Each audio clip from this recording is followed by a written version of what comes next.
Hi hello welcome to zoster media. Star hero ఇంట్లో దొంగతనం, 10 లక్షల వజ్రాల నెక్లెస్ మాయం, డ్రైవర్ అరెస్ట్.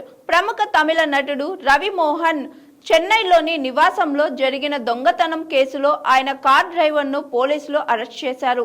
అరెస్ట్ అయిన నిందితుడి నుంచి 2.5 లక్షల నగదును స్వాధీనం చేసుకోగా 10 లక్షల విలువైన అదృశ్యమైన వజ్రాల నెక్లెస్ కోసం పోలీసులు గాలింపు కొనసాగిస్తున్నారు.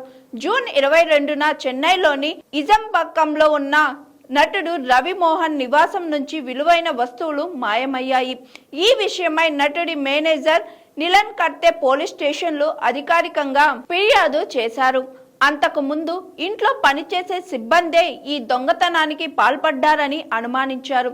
దీంతో ఇంట్లో పనిచేసే వారిని బంధించినట్లు పోలీస్ కంట్రోల్ రూమ్ కు సమాచారం అందించింది.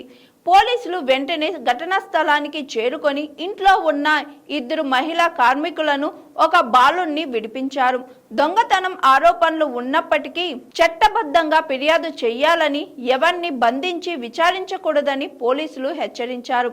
ఆ తరువాత ఒక వజ్రాల నెక్లెస్, 10 లక్షల నగదు కనిపించడం లేదని మేనేజర్ ఫిర్యాదు చేశారు.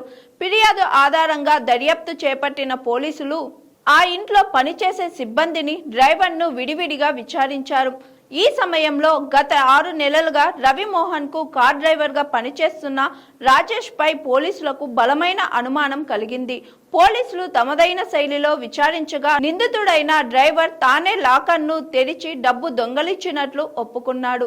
నిందితుడి నుంచి దొంగిలించిన డబ్బును స్వాధీనం చేసుకుని నటుడికి అప్పగించారు. అయితే ఫిర్యాదులో పేర్కొన్న 10 లక్షల విలువైన వజ్రాల నెక్లెస్ ఇంకా లభ్యం కాలేదు. నిందితుడు రాజేష్ ను కోర్టులో హాజరుపరిచి జ్యుడిషియల్ కస్టడీకి అప్పగించారు.